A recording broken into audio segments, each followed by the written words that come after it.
saatnya hari ini kita akan mengucap syukur atas segala kebaikan Tuhan, atas segala tuntunan Tuhan sepanjang hari. Terima kasih Tuhan, Kau baik, teramat baik bagi kami Yesus. Hanya pujian kami ya Bapa yang dapat kami persembahkan untuk Engkau Yesus. Ini kami Tuhan, urapi kami, berkati kami Yesus. Haleluya, amin. Terima kasih Tuhan. Mari datang ke hadapan Tuhan. Buka hati kita. Kita pandang Yesus yang tak pernah meninggalkan kita. Amin Tuhan. Haleluya Yesus. Kau Tuhan yang selamatkanku. Terima kasih Yesus, Kau Tuhan yang pulihkanku. Terima kasih Kau Tuhan, Kau Tuhan yang sembuhkanku.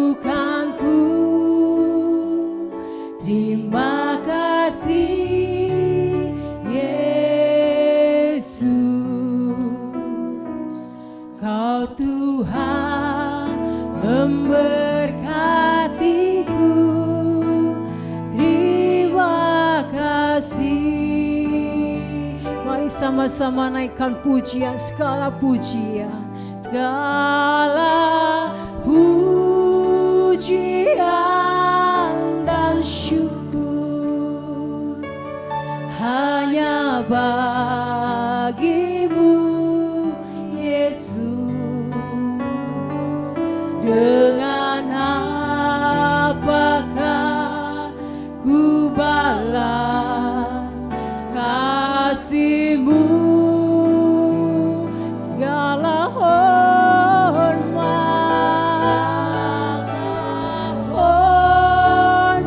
kemuliaan hanya layak bagimu.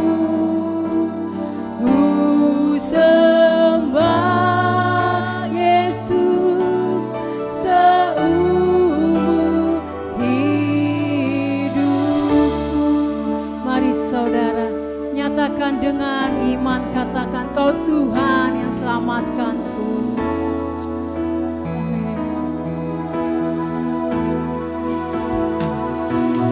Kau Tuhan yang selamatkanku.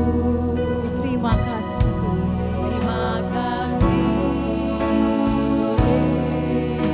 Yesus. Kau Tuhan yang pulihkanku. Terima kasih. Siapa yang Tuhan sembuhkan, katakan, Kau Tuhan yang sembuhkanku.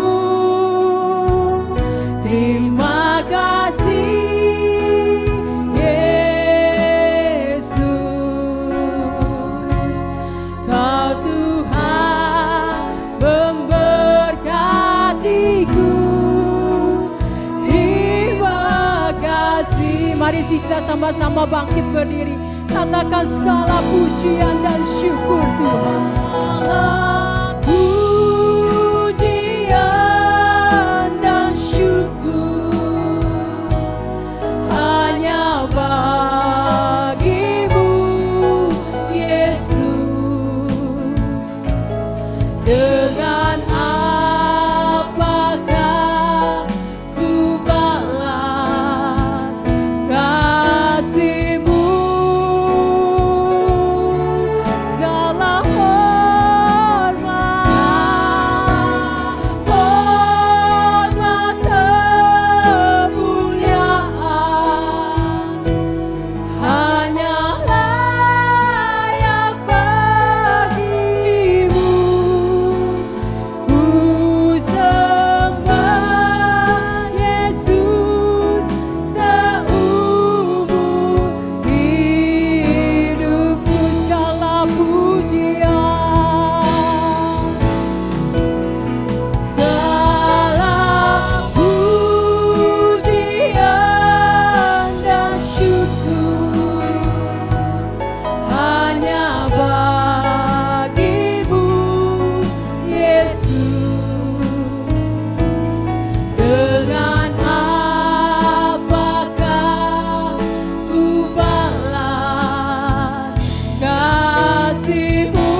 Biar jemaat saja yang naikkan pujian ini. Katakan dengan iman, Kau Tuhan yang selamatkanku. Amin, Yesus.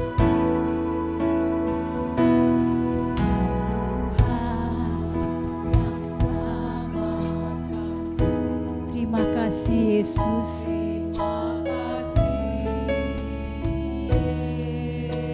Kau Tuhan yang pulihkanku Bapa.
Yesus, kami menyembah-Mu Tuhan.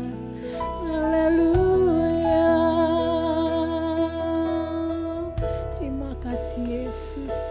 Kami bersyukur punya Allah seperti Engkau Tuhan. Kami bangga punya Allah seperti Engkau Yesus. Kau yang layak terima sembah kami. Kau yang layak terima puji-pujian kami ya Bapa. Inilah kami Tuhan yang dapat kami persembahkan untuk kemuliaan nama-Mu Tuhan.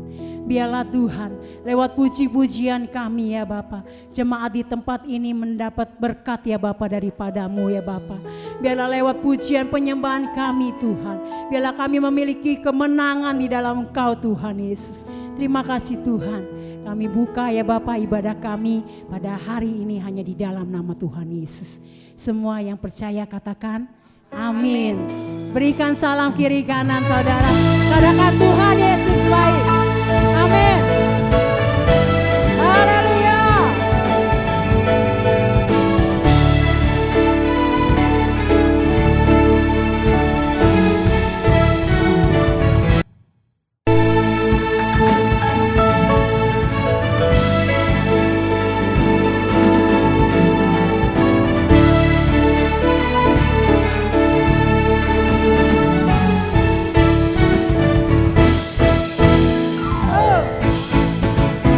Mari kami sorak-sorai bagi Allah kita.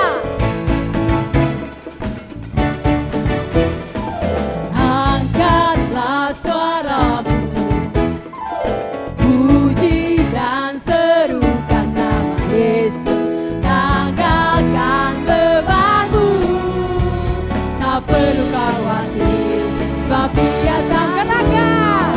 Gerakkan kakimu, menarilah. Menarilah dan bertepuk tangan, bersukacitalah, tak perlu khawatir, sebab Dia sanggup. Sekarang nyanyikan kebesarannya, Dia kuat dan penuh kuasa. Bersorak-sorai karena kasih-Nya telah datang melawan kita. Nyanyi bagi Dia. Sekarang nyanyikan kebesarannya, Dia kuat dan penuh kuasa.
yang di bawah dan di atas. Terima kasih. Haleluya. Haleluya Tuhan. Amin Tuhan. Kami sudah memuji Engkau Tuhan. Dan tiba saatnya Tuhan kami akan mendengarkan firman-Mu Tuhan.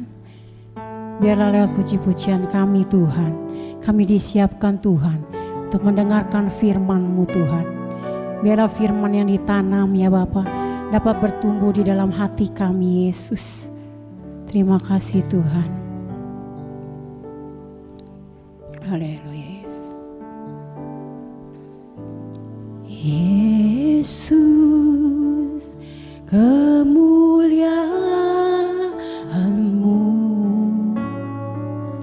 pulihkan hatiku. Katakan Yesus, kemuliaan-Mu.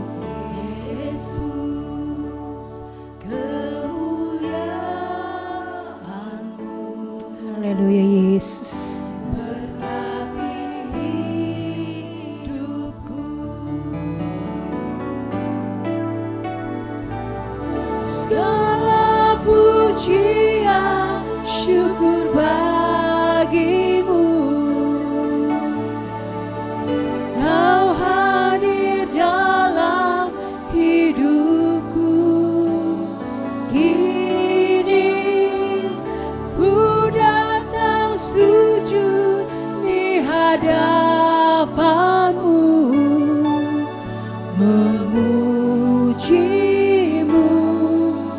menyembah-Mu. Yesus, ku menyembah-Mu. Mari dengan iman kita katakan Yesus, kemuliaan-Mu. Yesus, kemuliaan-Mu. Amin Tuhan, pulihkan kami. Pulihkan hatiku. Yesus, kemuliaan-Mu. Berkati hidupku. Segala pujian, segala pujian syukur bagimu. Kau hadir dalam hidupku. Kini ku datang sujud di hadapan-Mu, memuji-Mu, menyembah-Mu. Yesus, ku menyembah-Mu. Segala pujian, segala pujian syukur bagimu. Kau hadir dalam hidupku. Kini ku datang sujud di hadapan-Mu,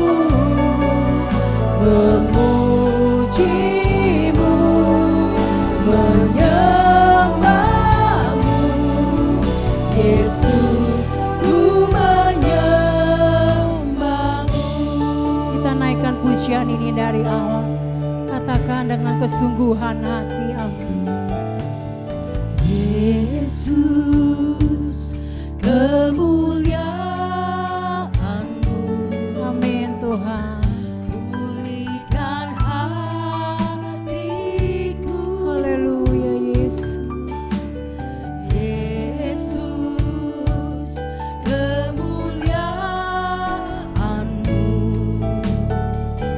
Berkati hidupku. Segala pujian,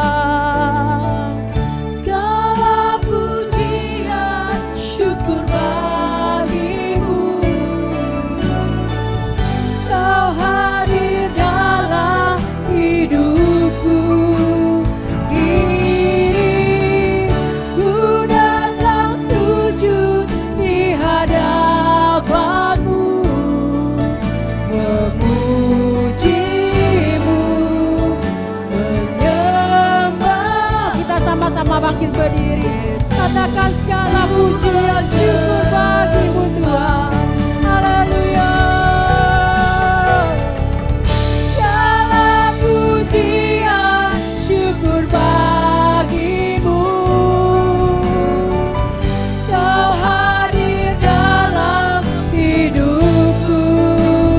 Ini ku datang sujud di hadapanmu, memujimu, menyembahmu. Yesus, ku menyembahmu. Segala pujian, segala pujian syukur bagimu. Kau hadir dalam hidupku. Kini ku datang sujud di hadapanmu, memujimu, menyembahmu. Yesus, ku menyembahmu. Yesus, ku menyembahmu. Yesus, ku menyembahmu.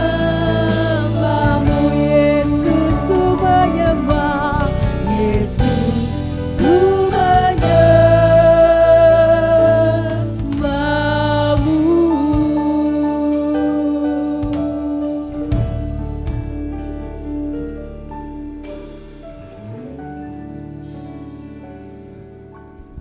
Tes. Terima kasih Tuhan. Pagi ini kami bersyukur dengan ketulusan hati kami menyembah-Mu ya Tuhan. Karena Engkau baik dalam hidup kami. Sampai hari ini kebaikan-kebaikan Tuhan terus nyata bagi kami. Kau tidak pernah meninggalkan kami. Ketika kami di dalam kesendirian kami, Engkau ada menemani kami. Terima kasih ya Tuhan. Untuk semua kasih setia Tuhan yang tidak pernah Tuhan singkirkan dalam hidup kami. Bahkan sampai hari ini tangan-Mu tetap menggenggam tangan kami Tuhan. Engkau setia. Terimalah pujian kami, terimalah penyembahan kami pagi hari ini. Biarlah menjadi persembahan yang menyenangkan hati Tuhan. Kami mau mendengar firman-Mu, Tuhan tolong kami. Biarlah hati kami siap untuk ditaburi firman-Mu dan menjadi tanah yang baik, tanah yang subur. Sehingga firman-Mu tidak berlalu dengan sia-sia, tapi boleh bertumbuh, berbuah dan memuliakan Tuhan. Biarlah kami mentaati setiap firman-Mu karena kami tahu apa yang Kau perintahkan dalam hidup kami semata-mata untuk kebaikan kami ya Tuhan. Sadarkan kami untuk hal itu ya Tuhan, sehingga kami mau mentaatinya setiap perintah Tuhan. Terima kasih Bapa. Urapi kami semua, urapi anak-anak-Mu untuk mendengar firman dan memperhatikannya dengan baik. Terima kasih Tuhan, dalam nama Yesus kami berdoa dan kami sambut firman-Mu. Haleluya, amin. Shalom saudara, terima kasih para pemuji dan pemusik. Semuanya baik ya, puji Tuhan. Walaupun keadaan kita enggak baik, tapi Tuhan kita tetap baik. Betul? Betul saudara? Banyak hal yang buruk terjadi dalam hidup kita, memang itulah realita hidup. Tidak semua yang kita mau jadi kenyataan dalam hidup kita. Namun percayalah kebaikan-kebaikan Tuhan selalu dinyatakan dalam hidup kita setiap hari sampai hari ini. Ya, kebaikannya tidak pernah berlalu, tapi terus nyata dalam hidup kita. Jadi apapun keadaan kita, harusnya kita memuji Dia, harusnya kita bersyukur kepada Dia. Hari ini saya ingin menyampaikan satu firman sederhana sekali. Saudara bisa mencernanya ya, yaitu tentang dipuji atau dicela. Saudara pilih yang mana? Ya, kalau saudara mau di apa tadi? Maunya dipuji kan? Setiap kita maunya dipuji, nggak mau dicela. Biar salah juga nggak mau dicela, betul nggak? Jujur begitu ya. Salah juga nggak mau dicela. Pokoknya kalau dipuji seneng bener. Lupa di dalam pujian tuh kadang-kadang juga banyak kepalsuan, ya kan? Tapi kalau Tuhan yang memuji itu betul-betul sungguh luar biasa. Jadi saya percaya setiap kita mau dipuji. tapi dicela bisa marah. Kita melihat hari ini ada pujian Tuhan dan ada celaan Tuhan. Nah, kita tuh ada di mana begitu ya? Yang pertama kita melihat celaan Tuhan terhadap orang-orang Farisi. Kenapa Tuhan mencela orang-orang Farisi? Padahal mereka orang-orang agamawi, orang-orang rohani. Ini ahli Taurat, orang Farisi itu agamawi banget. Kalau doa aja di jalan-jalanan, doanya panjang. Doanya mungkin ya kalimatnya tuh ditata dengan baik supaya bagus doanya dan orang dengernya seneng begitu ya. Tapi Tuhan cela loh. Suatu hari Tuhan datang kepada mereka, Tuhan bilang, kamu itu ya celakalah kamu orang Farisi, orang ahli Taurat, kamu tuh seperti kuburan. Luarnya aja kamu bagus, poles luarnya, dalamnya busuk kamu tuh tulang belulang. Macam-macam celaannya, banyak. Kita baca ya sama-sama ya, supaya ini menjadi koreksi dari hidup kita sendiri ya. Apakah celaan Tuhan itu ada dalam hidup kita? Semoga sih enggak, kita masuk dalam pujian Tuhan. Kita baca Lukas 11 ayat 39, banyak nih ayatnya sampai 44. 39, 43 dan 44 ya. 2, 3. Tetapi Tuhan berkata kepadanya, ini kepada orang Farisi ya. Kamu orang-orang Farisi, kamu membersihkan bagian luar dari cawan dan pinggan, tetapi penuh apa? Rampasan dan kejahatan. Jahat mereka. Celakalah kamu hai orang-orang Farisi sebab ya, dan suka menerima penghormatan. Celakalah kamu sebab kamu seperti kubur yang tidak memakai tanda. Orang-orang yang berjalan di atasnya tidak mengetahuinya. Apa ini? Seperti kubur ya itu bagus luarnya tapi dalamnya busuk gitu ya. Manipulasi aja, munafik banget, suka mengkritis. Kalau kritisannya benar nggak apa-apa, suka menghakimi. Yesus saja dihakimi. Kamu ya berani-beraninya mengaku diri Allah, menghakimi kan? Tapi dia sendiri nggak pernah koreksi diri. Waktu Yesus ngomong sama perempuan, sama si Sakius, apa nggak tahu ya dia siapa itu Sakius? Menghakimi. Yesus maha tahu. Yesus tahu siapa Sakius. Yesus tahu juga orang Farisi dan ahli Taurat. Gampang banget menghakimi. Apalagi lihat kesalahan orang. Waduh, matanya lebar. Dipasang lagi mata kuda. Pokoknya pakai segala cara untuk bisa membiarkan dia lebih buruk lagi namanya. Tapi Yesus gak seperti itu. Ketika Yesus bertemu dengan seorang perempuan Samaria yang memang reputasinya buruk, hidupnya gak benar, tapi Tuhan gak pernah mengungkit kesalahannya. Walaupun Tuhan kasih tahu ya kamu begini, tetapi kalau kamu ketemu aku, kamu memiliki air yang hidup. Dan dengan perbincangannya, wanita itu mendapatkan satu keteduhan yang luar biasa. Dan dia tahu dia adalah Mesias. Dan perempuan itu saudara langsung menjadi penginjil yang luar biasa. Satu kampung bertobat. Hebat. Beda dengan orang Farisi, lihat kesalahan orang tuh ya langsung disebar-sebarin. Beda dengan Tuhan. Kiranya kita juga tidak mau dicela oleh Tuhan. Kalau hidup kita munafik, hidup kita seperti orang Farisi, Tuhan berkata begini. Kalau hidup keagamaanmu tidak melebihi orang Farisi, kamu gak masuk dalam kerajaan surga. Jelas banget. Dulu saya bingung, apa sih ya Tuhan, kok hidup kita harus lebih keagamaan kita. Kan kita berkata kita orang agama nih, agama Kristen gitu ya. Tapi kalau kehidupan kita, cara hidup kita seperti orang Farisi, Tuhan bilang kamu gak masuk dalam kerajaan surga. Walaupun mengaku anak Allah, walaupun mengaku orang Kristen yang setia beribadah dan melayani. Seperti orang Farisi enggak. Karena orang Farisi itu munafik dan itu menjengkelkan Tuhan. Dan mereka itu akan dimuntahkan Tuhan. Saya berharap jemaat di sini enggak seperti itu. Hiduplah dengan pujian Allah, ya. Jangan munafik, jangan pamer, maunya dipuji orang. Kalau enggak dipuji mendatangkan ketersinggungan, marah, disaingi orang, marah. Kapan pertobatan yang benar itu nyata dalam kehidupan kita? Sekarang kita lihat, itu kan orang Farisi ya, dicela Tuhan. Sekarang kita lihat orang yang dipuji Tuhan. Khususnya kita, biarlah kita masuk ke dalam pujian Tuhan, ya. Kita selalu mau dipujikan, pujian manusia juga oke, tapi jangan terlena dengan pujian manusia. Terlenalah dengan pujian Tuhan yang akan membawa kita di dalam keabadian bersama dengan Dia. Karena pujian manusia itu bisa mengada-ada, ya bisa munafik juga. Tapi kalau Tuhan memuji itu benar-benar pujian yang luar biasa, yang mengangkat kita ya saudara. Saya juga beritahu kepada anak-anak muda, puji papa mamamu, karena tanpa mereka kamu gak ada. Kamu tahu gak betapa susahnya orang tua membesarkanmu? Jangan pernah melawan orang tua. Karena Alkitab katakan kalau kamu menghormati orang tua, kamu akan bahagia dan panjang umurmu.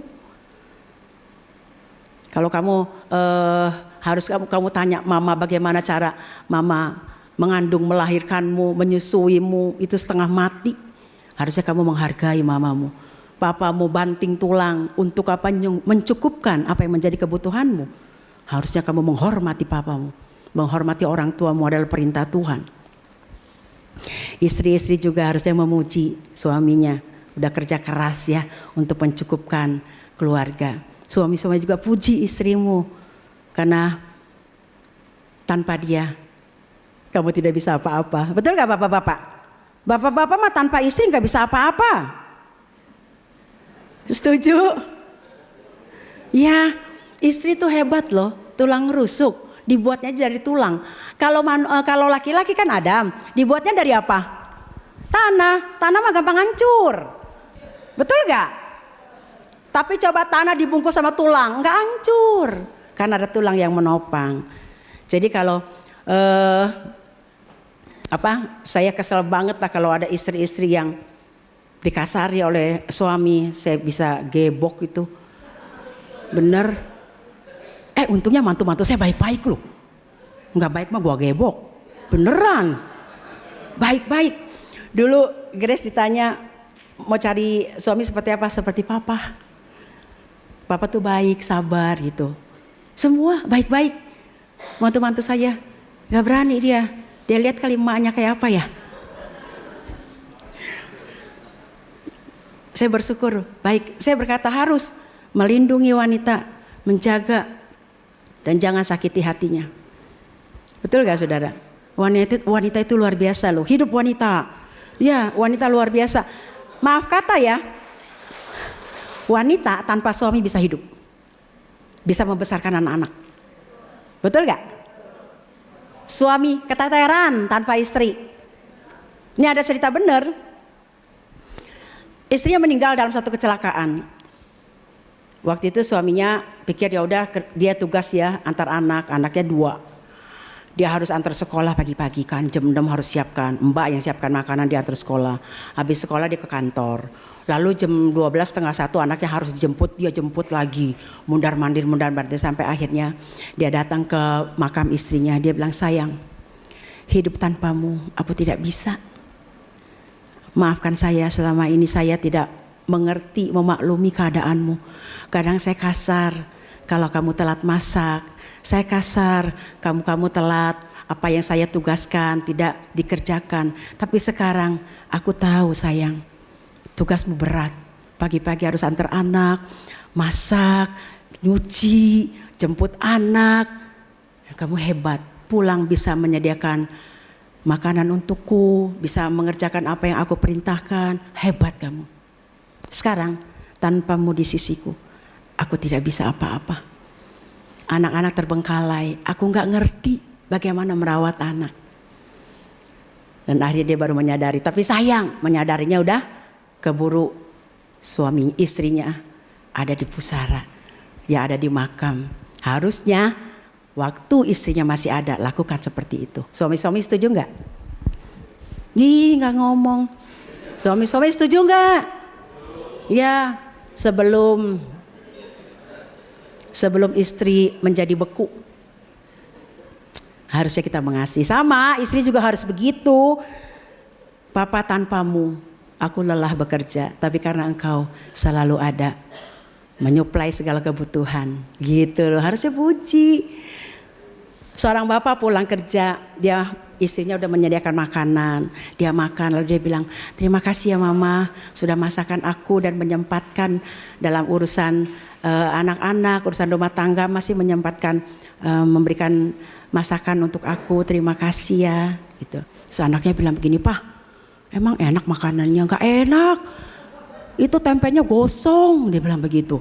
Payah, mama nggak bisa goreng tempe gosong, goreng telur gosong. Lalu papanya bilang begini, nak, biar gosong juga, papa rasakan enak. Tahu nggak, mama memasaknya dengan cinta.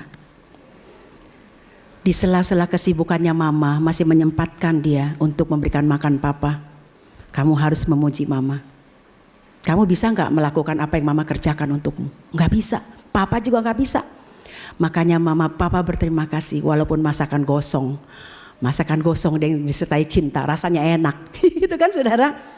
Lalu dia bilang, istrinya bilang, papa maaf ya, saya tadi karena sibuk jadi tempenya lupa dibalik, gosong. Gak apa-apa ma, gosong juga enak. Disertai lihat wajah mama gitu saudara. Kan senang sekali wanita digituin.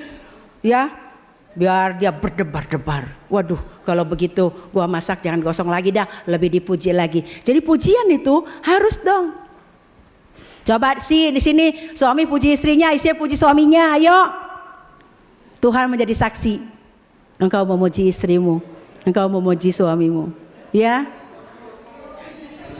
Yang jauh dari istrinya, WA, aku berterima kasih untuk cintamu selama ini.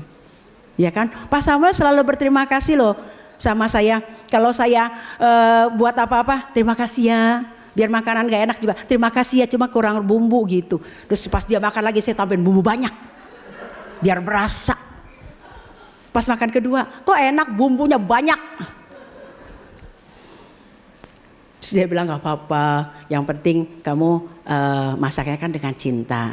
Sekarang sih banyak GoFood, mungkin dulu tuh bapak itu gak ada GoFood ya. Sekarang banyak GoFood, gak susah-susah lagi. Saya gampang sekarang masak, ikutin mamanya, orang Haknyin kan. Gampang sekali, udang sama daging babi diiris tipis-tipis, pakein kunyit, pakein bawang putih, dulu ngulek, sekarang mah enggak. Racik, ikan goreng racik, udah bumbuin aja. Dia bilang, ya enak lu kayak mama saya masaknya, ih seneng bener, padahal mah itu racik. Racik itu bukan saya yang bikin. Jadi sekarang saya gampang, udah tahu itu aja, nggak bosen loh makan begitu. Cuma takutnya kolesterol aja naik. Sekarang gampang saudara. Ya jadi saling memuji. Tapi memuji dengan tulus. Kalau nggak tulus mendingan diam, nggak usah muji. Munafik namanya, betul? Sekarang kita lihat orang yang dipuji Tuhan. Nah kalau kita dipuji Tuhan, waduh luar biasa. Sampai Tuhan berkata gini, sabarlah hai hamba yang setia, masuklah dalam keabadian, kebahagiaan bersama Tuhanmu. Ya.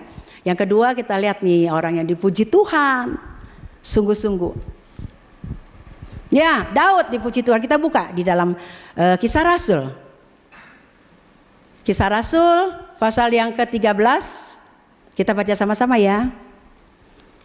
Kisah Rasul 13 ayat 22 dan 23. 2, 3. Setelah Saul disingkirkan, Allah mengangkat Daud menjadi raja mereka. Tentang Daud, Allah telah menyatakan, aku telah mendapat Daud bin Isai, seorang yang dan melakukan segala kehendakku. Dan dari keturunannya lah, sesuai dengan yang telah dijanjikannya, Allah telah membangkitkan juru selamat bagi orang Israel, yaitu Yesus. Yesus itu dari keturunan Daud. Kalau kita nyanyi Malam Kudus kan, Yesus anak Daud, Yesus anak Daud, hebat. Daud luar biasa, dipuji, diperkenan Tuhan, sampai akhirnya dia yang menurunkan Mesias ke dalam dunia ini bagi kita sekalian. Hebat. Siapa sih Daud? Kalau kita bilang Yesus dipuji Tuhan, waktu Yesus dibaptis Tuhan berkata, inilah anakku yang kukasihi, kepadanya lah aku berkenan. Yesus sempurna, pastilah bisa dapat pujian Tuhan. Kita kan berkata seperti itu kan, Yesus sempurna. Tapi Daud enggak. Yesus Alkitab tuh adil banget kasih contoh-contoh. Yesus contoh yang sempurna, tapi kita bisa makin hari makin seperti dia, menyerupai dia, makin hari makin memiliki karakter seperti Kristus. Dan contoh Daud itu orang biasa, orang yang berdosa, orang bisa jatuh dalam dosa, tapi Daud dipuji Tuhan.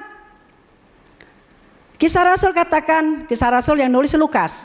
Jadi Lukas katakan bahwa Allah berkata kepada Samuel, Inilah dia, orang yang kuurapi dan hatiku berkenan kepada dia.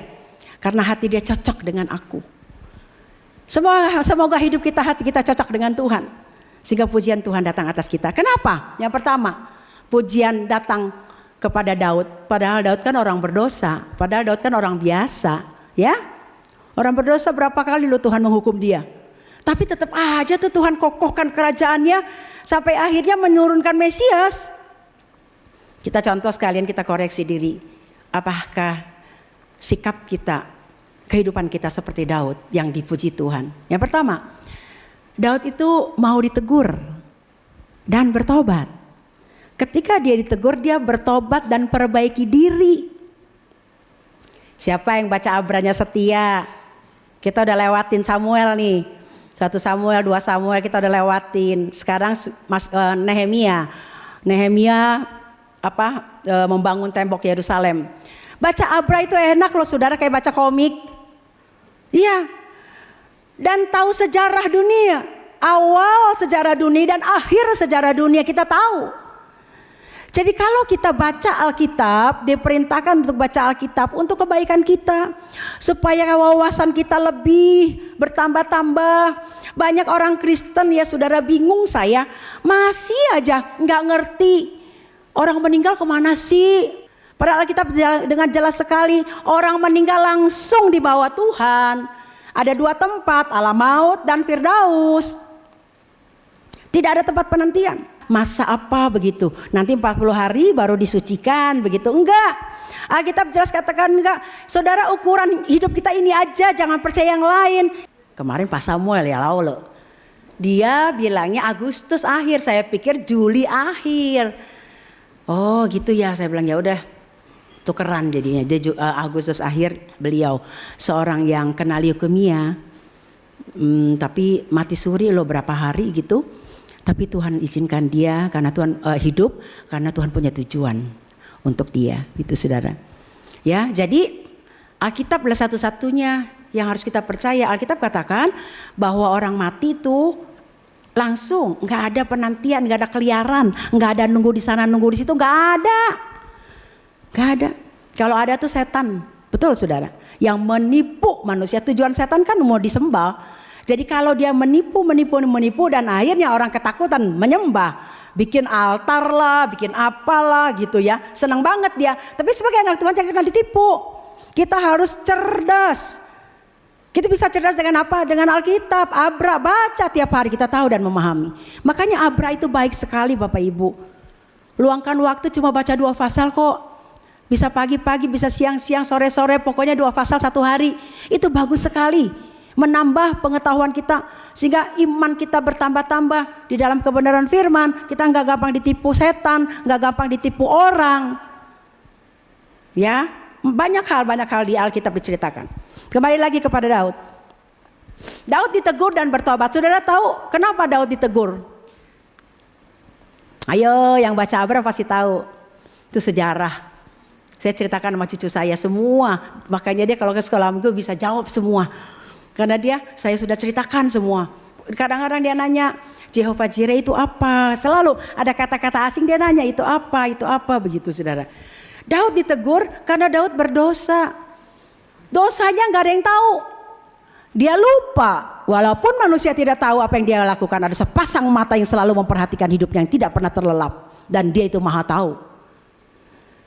Ketika Daud santai di soto rumahnya, dia nengok ke bawah. Seperti permandian di mana tuh ya? Di Bali kan ada tuh. Apa namanya?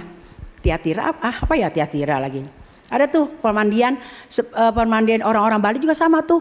Cewek-cewek kalau mandi begitu, telanjang dan terbuka. Jadi mungkin pejabat atau apa ya bisa ngelongok. Daud juga begitu. Dia melihat, elok sekali. Harusnya begitu dia lihat langsung dalam nama Yesus begitu harusnya ya, darah Yesus kuduskan mataku gitu. Ini mungkin dia begitu si Daud dalam nama Allah. Tapi penasaran longok lagi darah Yesus, longok lagi jatuh dalam dosa. Dia lihat elok ya. Bapak Ibu hati-hati dengan mata kita.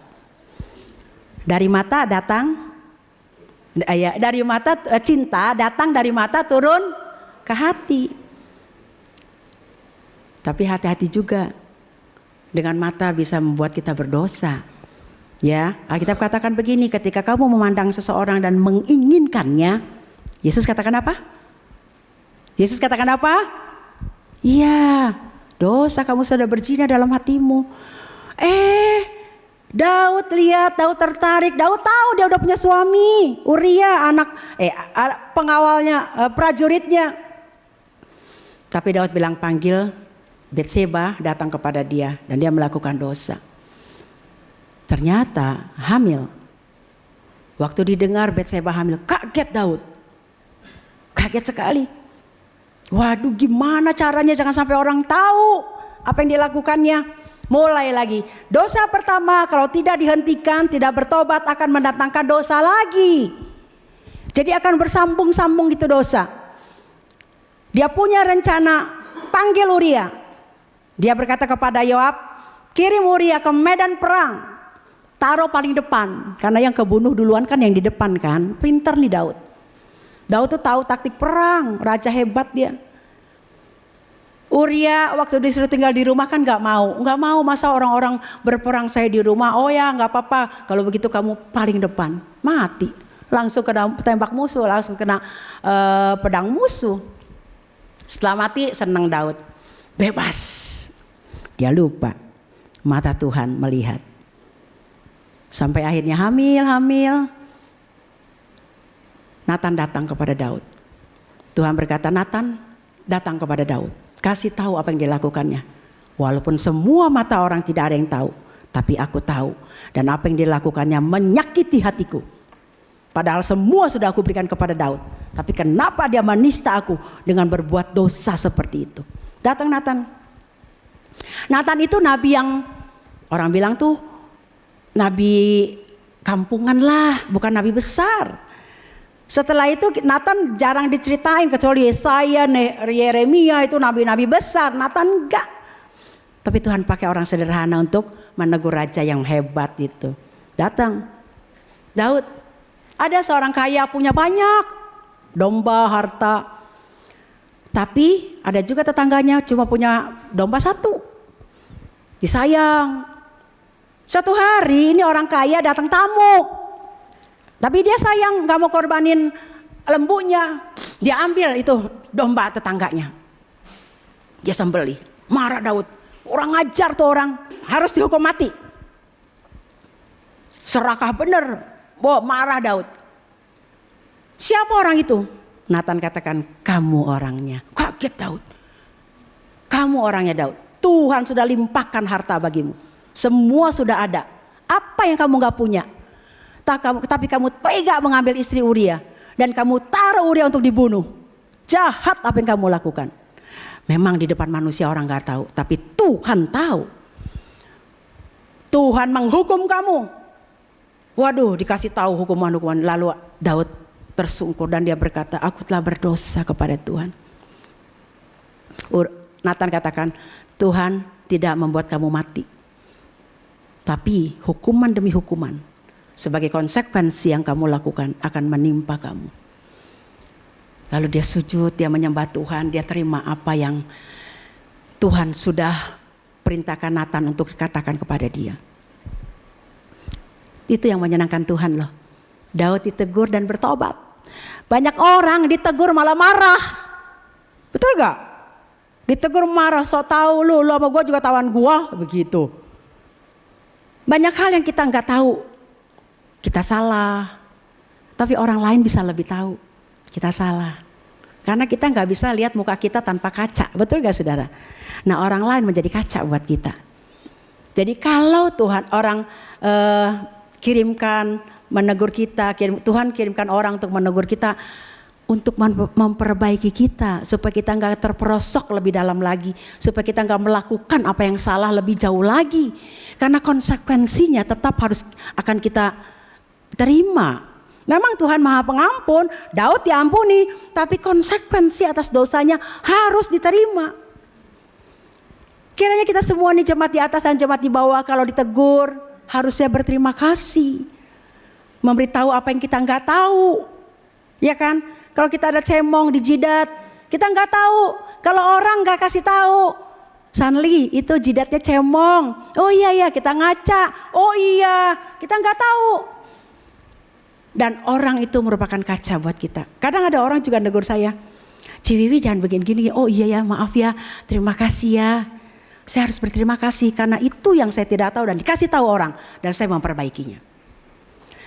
Banyak orang ditegur tapi tidak mau memperbaikinya, tidak mau bertobat, merasa diri hebat, merasa diri paling gagah, merasa diri paling benar, merasa diri paling di atas dan orang semua di bawah. Kalau ditegur marah. Orang begitu akan menjadi celaan Tuhan. Biarlah kita belajar untuk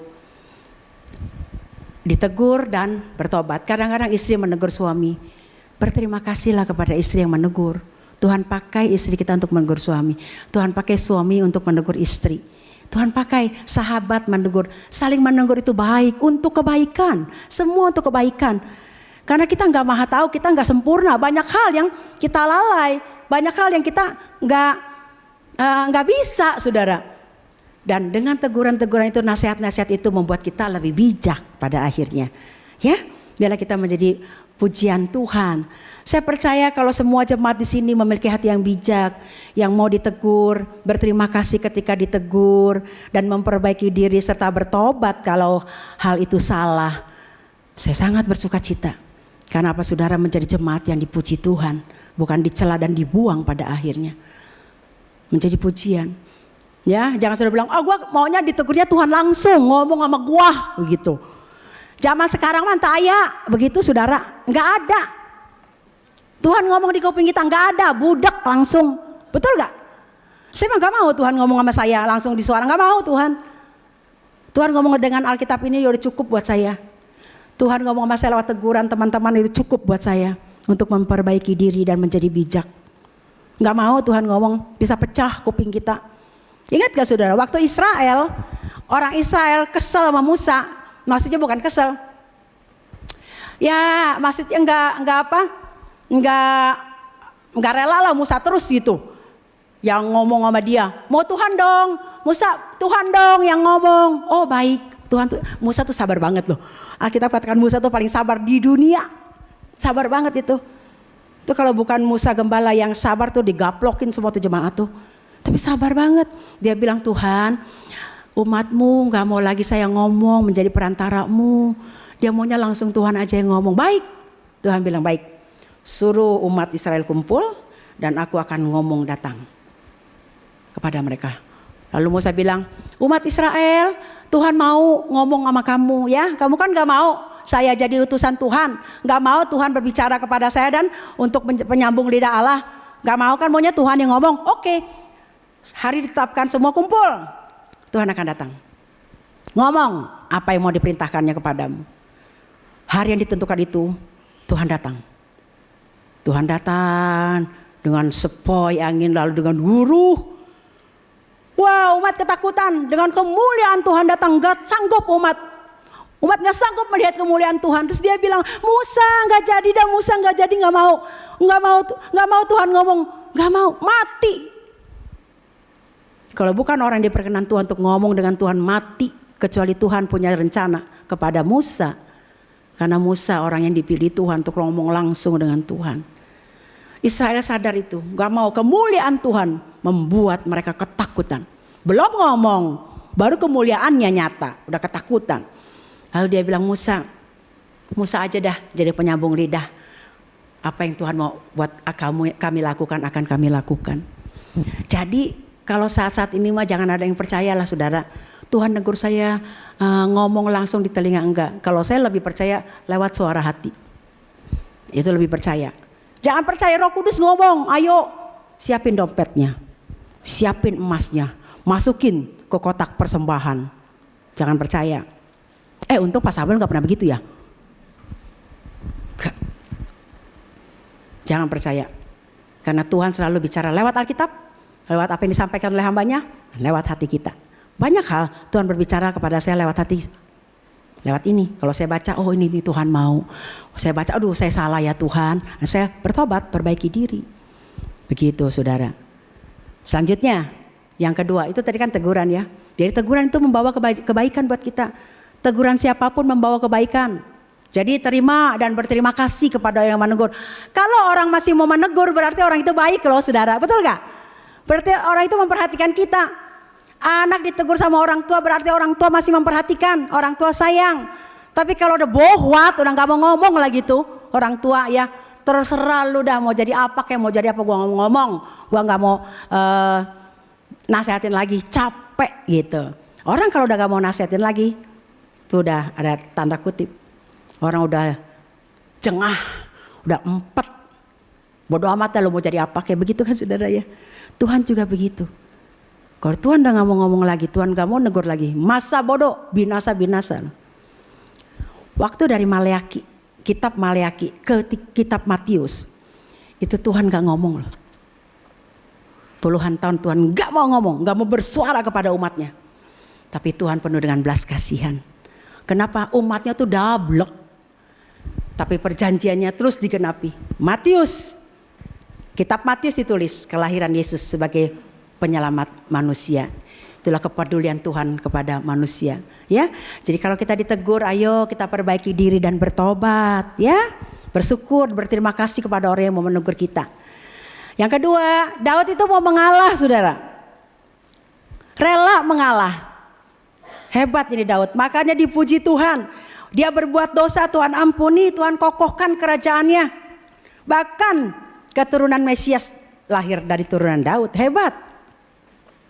Daud mau mengalah. Gimana dengan kita? Yang di atas mau ngalah? Mau ya, supaya dapat pujian. Ini ceritanya, makanya kalau saudara tahu baca Abra pasti tahu. Absalom itu anaknya kudeta. Jadi Absalom pintar dan setiap orang yang mau datang kepada Daud dicegat. Ada apa?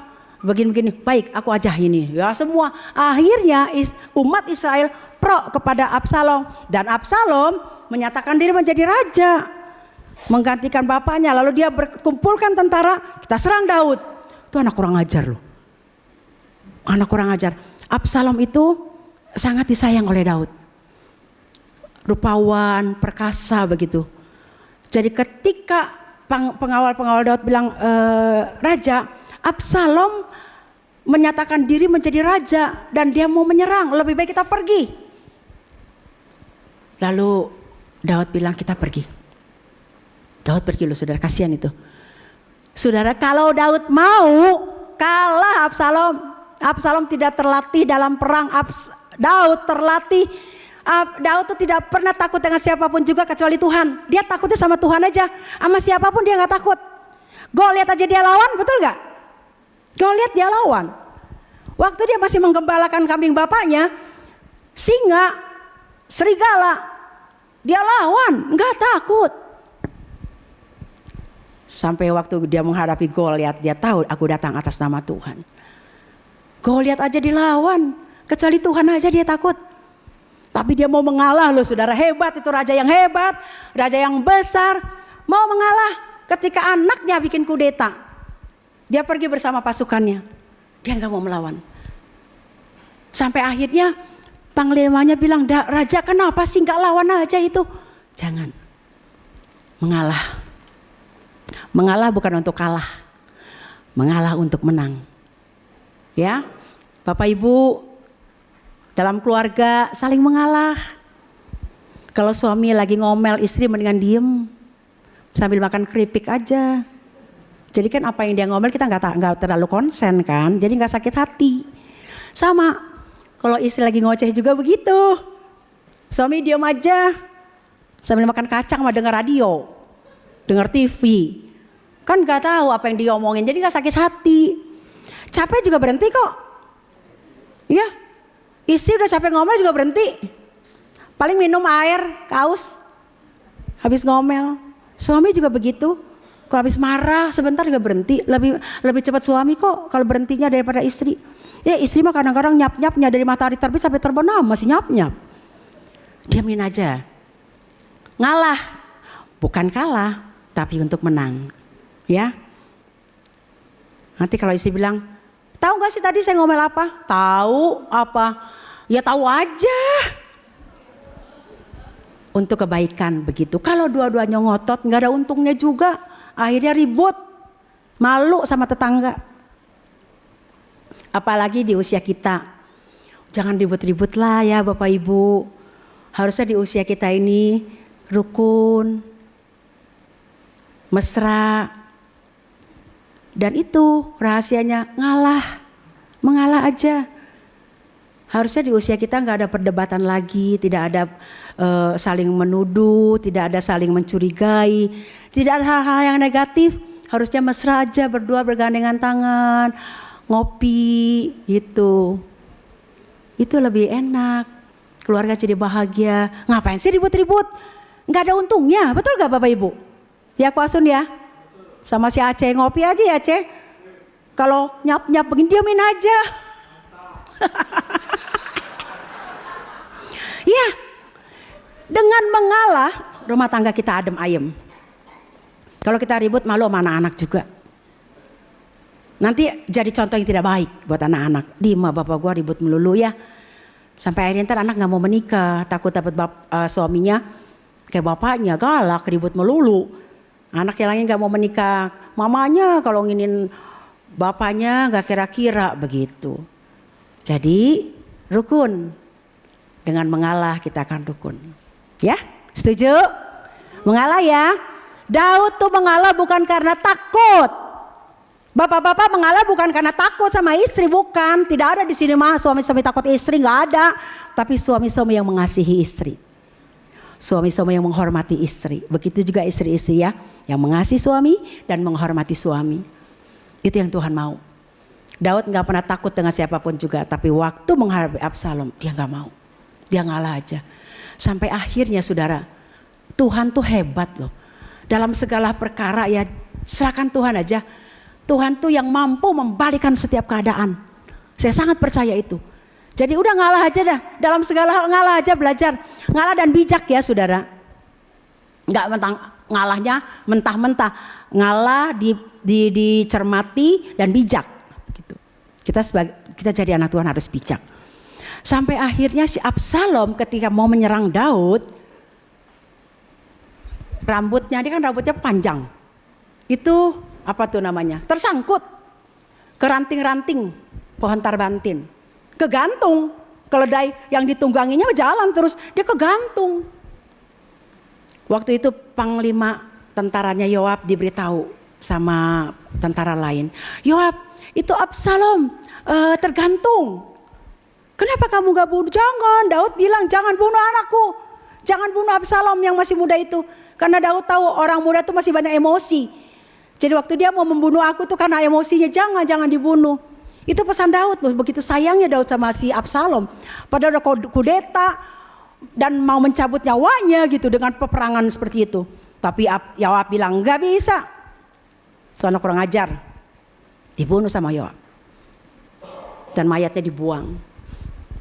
Berita datang ke Daud.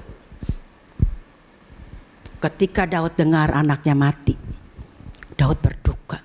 Daud nangis meraung-raung karena kehilangan anaknya. Hebat loh. Daud ini ya udah dikurang ajari nama anak, masih mau mengalah. Dan waktu anaknya meninggal, dia menangis luar biasa. Sampai semua tentaranya diam. Itu kemenangan yang membawa kesedihan. Tidak ada kemenangan seperti itu kan. Biasanya orang menang sorak-sorai, ini kemenangan yang membawa duka cita bagi rajanya. Sampai ada Yoab bilang, Daud kamu gak boleh begitu. Kalau enggak anakmu bikin mati kamu. Jadi kalau sudah terjadi seperti itu, ya sudah ikhlaskan. Saudara, mengalah itu punya kuasa yang luar biasa. Kalau kita mengalah berarti kita minta Tuhan yang turun tangan, betul gak? Kalau kita mengalah kita serahkan kepada Tuhan dan Tuhan yang akan turun tangan. Tuhan bilang kepada umat Israel, kamu diam aja, aku yang akan bertindak. Tuhan yang bertindak. Jadi belajar untuk ngalah sehingga tidak ada keributan, tidak ada permusuhan. Ya, banyak orang gak mau ngalah jadi banyak ribut dan banyak musuh. Tapi sebagai anak Tuhan kita menjadi terangnya Tuhan. Garam dan terang, teladan baiklah kita mengalah. Belajar mengalah. Orang yang mengalah adalah orang yang rendah hati. Orang yang mengalah adalah orang yang mau bisa menekan emosinya dan menekan egonya. Menekan harga dirinya. Karena dia tahu memang kita tidak ada apa-apanya kok di hadapan Tuhan. Tapi kalau untuk kemuliaan nama Tuhan, kita belajar untuk menekan semuanya bagi kemuliaan Tuhan. Dan kita bisa mengalah. Kita belajar rendah hati karena Tuhan berkata, aku akan mengasihi orang yang rendah hati dan menjadi lawan bagi orang yang sombong. Terakhir, senang kan kalau udah terakhir? Kenapa Daud dipuji Tuhan? Karena Daud menghormati keputusan Tuhan. Waktu Nabi Nathan datang kepada Daud, Nathan bilang begini, kamu akan dapat hukuman seperti ini, seperti ini, seperti ini.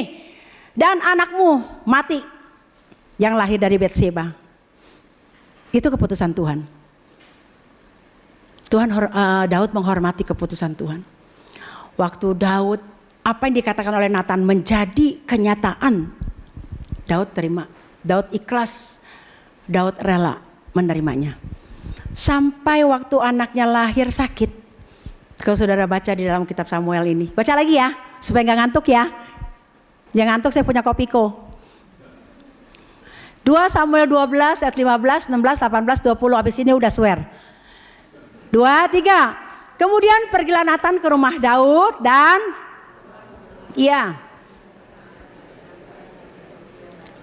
lalu Daud memohon kepada Allah oleh karena anak itu. Ia berpuasa dengan tekun dan apabila ia masuk ke dalam, semalam-malaman ia berbaring di tanah. Kasihan banget. Pada hari yang ke-7 matilah anak itu. Dan pegawai-pegawai Daud takut memberitahukan kepadanya bahwa anak itu sudah mati. Sebab mereka berkata, ketika anak itu masih hidup, kita telah berbicara kepadanya tapi yang enggak menghiraukan. Bagaimana kita dapat mengatakan kepadanya anak itu sudah mati? Jangan-jangan dia mencelakakan diri. Para takut nih ajudan-ajudannya. Waduh, anaknya mati gimana? Tapi Daud melihat kasak kusuk ajudannya tahu bahwa anaknya mati. Itu udah keputusan Tuhan. Anakmu mati yang lahir dari Betseba. Jadi waktu anak itu lahir sakit, Daud minta belas kasihan Tuhan. Dia berdoa, dia puasa. Moga-moga Tuhan berbelas kasihan, ya, mencabut keputusannya begitu. Terus berharap, semalam-malaman dia berbaring di tanah, merendahkan diri di hadapan Tuhan. Betul-betul Daud itu rendah hati. Minta belas kasihan Tuhan, minta belas kasihan Tuhan. Tolong Tuhan anakku jangan mati. Padahal dia tahu, waktu Nathan katakan anakmu akan mati, tapi tolonglah Tuhan. Siapa tahu Tuhan berbelas kasihan, keputusannya dicabut. Tapi hari ke-7 anaknya mati. Dan waktu anaknya mati, Daud bilang, apakah anak itu mati? Dan ajudannya bilang, iya Paduka Raja, anak itu mati. Setelah dia tahu anaknya mati, dia tahu keputusan Tuhan tetap untuknya.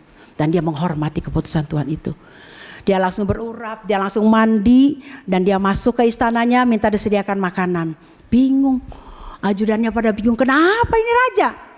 Dia nggak tahu ada pergumulan di batin rajanya yang mereka tidak tahu, dan yang tahu cuma Tuhan dan Daud serta Nathan, nabi yang menyampaikan pesan Tuhan.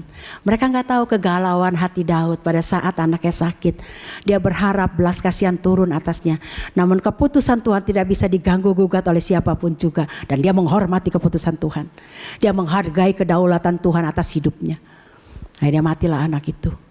Dan dia memuji Tuhan, menyembah Tuhan. Satu tanda dia rela. Satu tanda dia legowo. Tuhan, aku menghormati keputusanmu. Anak ini mati, itu keputusanmu. Karena hukuman bagiku.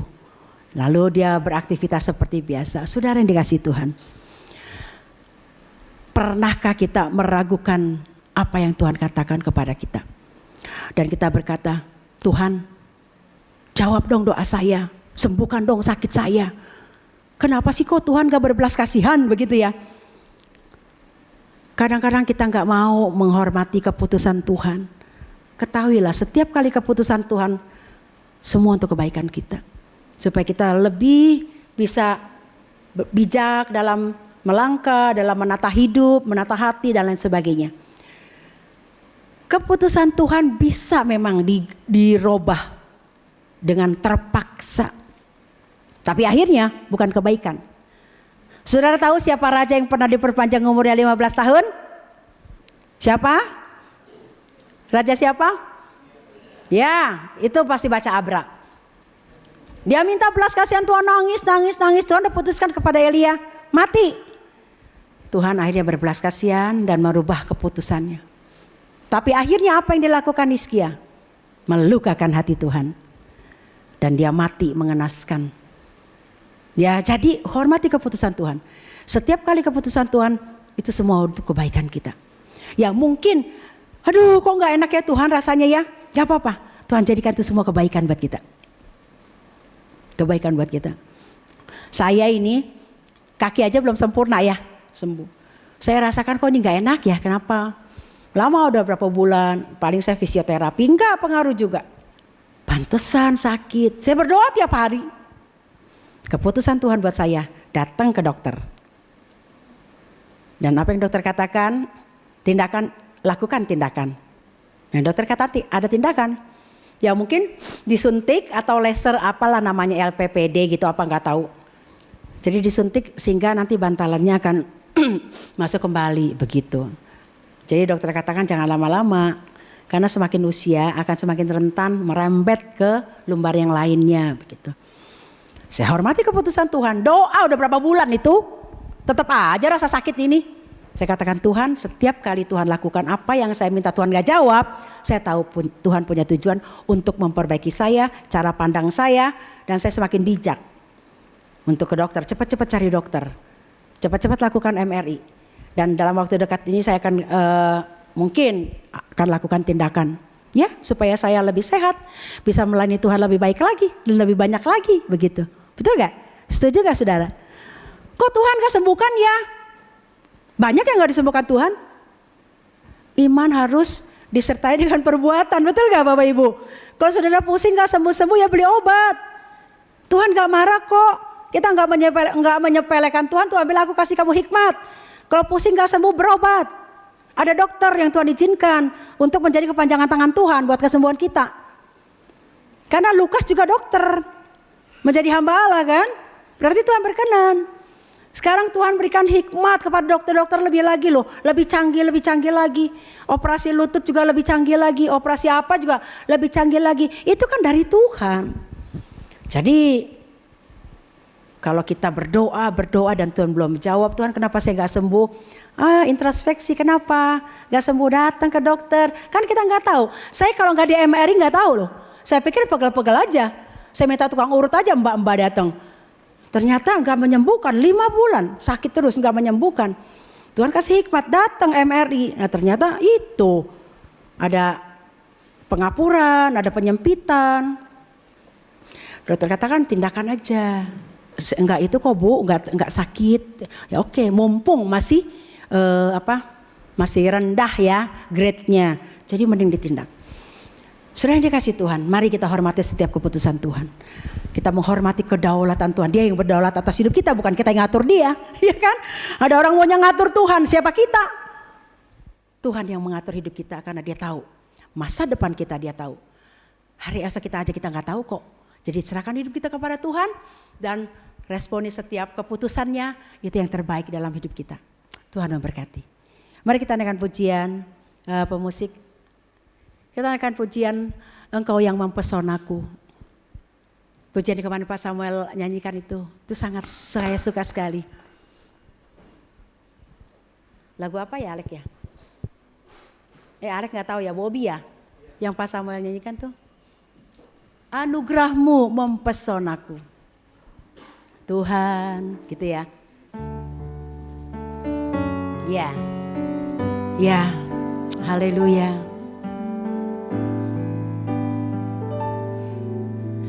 Tuhan, Kau sungguh besar, karya ajaib.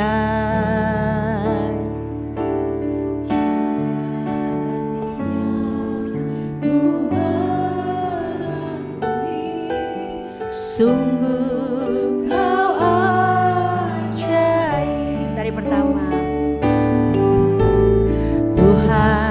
Kau sungguh besar, karyanya ajaib dalam hidupku dan hidupmu. Amin. Biarlah kita menjadi kepujian Tuhan. Kita mau contoh Daud. Daud manusia yang berdosa, kita pun seperti itu. Namun dia mendapat pujian dari Tuhan. Haleluya. Karena dia mau ditegur, memperbaiki diri dan bertobat. Amin. Mau selalu bersyukur kepadamu Tuhan, anugerah-Mu mempesonaku. Haleluya. Selalu dan selalu Kau angkat hatiku, Kau membuatku berharga Kita berdua bersama-sama. di mata-Mu. Katakan, Tuhan, Kau sungguh besar. Amin.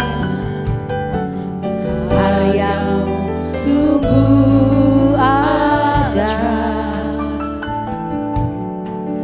tiada hentinya Ku mengagumi, sungguh Kau ajaib. Ku mau selalu bersyukur kepadamu Tuhan,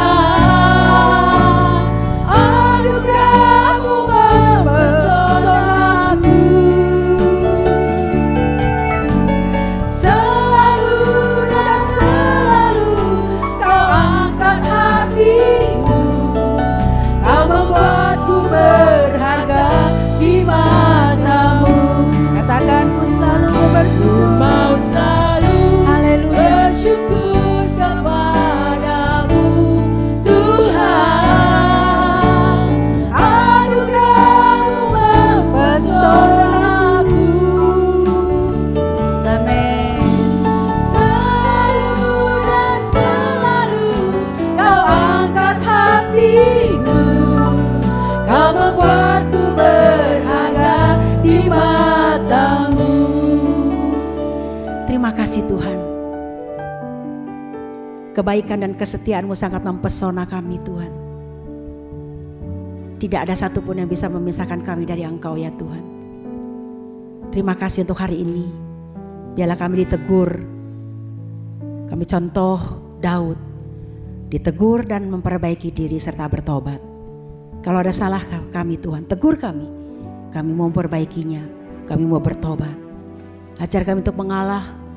Karena kami tahu mengalah adalah tanda kerendahan hati kami. Kami mau belajar menghormati setiap keputusan Tuhan. Karena kami tahu apa yang Kau putuskan semua baik untuk kami. Kami belajar menghormati-Mu ya Tuhan. Terima kasih Bapa, ampuni segala kesalahan kami. Dalam nama Yesus kami berdoa. Amin. Silakan duduk Bapak Ibu. Terima kasih untuk firman yang disampaikan Ibu Gembala. Biarlah dapat memberkati kita semua di tempat sini, amin. Kita akan doakan juga Bu Wiwi untuk sakit lututnya. Biarlah pengobatannya dapat berjalan dengan lancar. Dan Tuhan pakai tangan dokter untuk menyembuhkan Bu Wiwi ya. Terima kasih, kita akan siapkan hati kita untuk memberikan persembahan. Nanti kita akan berdoa. Terima kasih Tuhan untuk firman yang Tuhan telah berikan pada siang hari ini Bapa. Kami bersyukur kalau kami boleh hadir di tempat ini Tuhan.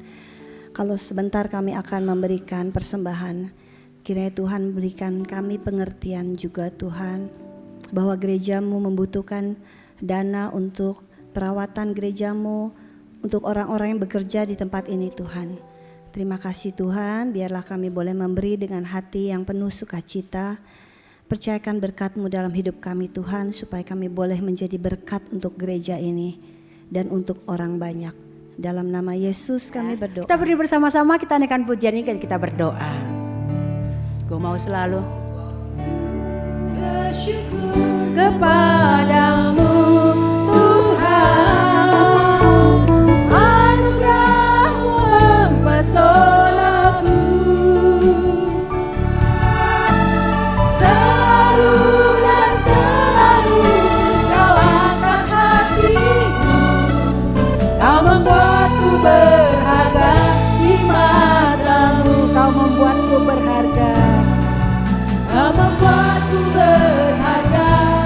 matamu. Kau membuatku berharga di matamu. Pengorbananmu membuat kami berharga di matamu ya Tuhan. Terima kasih yang tak terhingga untuk kebaikanmu. Tuhan, terima kasih untuk hari yang Tuhan adakan hari ini. Kami bisa beribadah kepadamu. Kami bisa mendengar firman-Mu dan kami akan lakukan dalam hidup kami. Saat ini Tuhan, kami juga bersatu hati berdoa untuk Papa Adi. Tuhan tahu apa yang saat ini dialami di dalam kelemahan tubuhnya. Tuhan, kami bersatu hati di dalam nama Yesus. Tuhan jamah, Tuhan pulihkan. Walaupun melalui tindakan, melalui tangan medis, kami percaya itu kepanjangan tangan Tuhan untuk memulihkan Papa Adi. Begitu juga Erwan, Tuhan pulihkan dengan sempurna. Kami percaya Tuhan memulihkan dan tidak ada efek-efek yang lain. Di dalam nama Yesus, Tuhan jauhkan efek yang negatif dan biarlah Pak Erwan sehat. Tuhan untuk melayani-Mu Tuhan. Terima kasih Bapak. Kami juga bersatu hati berdoa untuk yang berulang tahun di bulan Juli ini. Kami berdoa untuk Aili, untuk Lim Tekim, untuk Minci, untuk Cistela, untuk Lia, untuk Elisa, untuk Sanli, untuk Nicole, Mary, Angel, Thomas, dan yang berulang tahun pernikahan, Yosef Lisa, Harry Angel, Togi Agnes, Thomas Julia hari ini. Terima kasih Tuhan. Kami percaya Tuhan terus menyertai langkah hidup mereka. Tuhan terus berikan kebahagiaan buat mereka. Dalam rumah tangga mereka kiranya Tuhan anggur manis-Mu selalu memenuhi mereka. Terima kasih Tuhan. Ingatkan mereka bahwa Engkau mengasihi mereka. Engkau berharga di mata Tuhan. Dan hari-hari ke depan pun Tuhan akan terus menyertai langkah hidup mereka. Kau tidak pernah meninggalkannya. Terima kasih Tuhan. Terima kasih Bapak, inilah doa kami. Berkati seluruh pelayan yang sudah ambil bagian. Berkati seluruh donatur yang sudah memperhatikan gereja Tuhan. Yang sudah memperhatikan gedung gereja, memperbaikinya. Tuhan berkati mereka.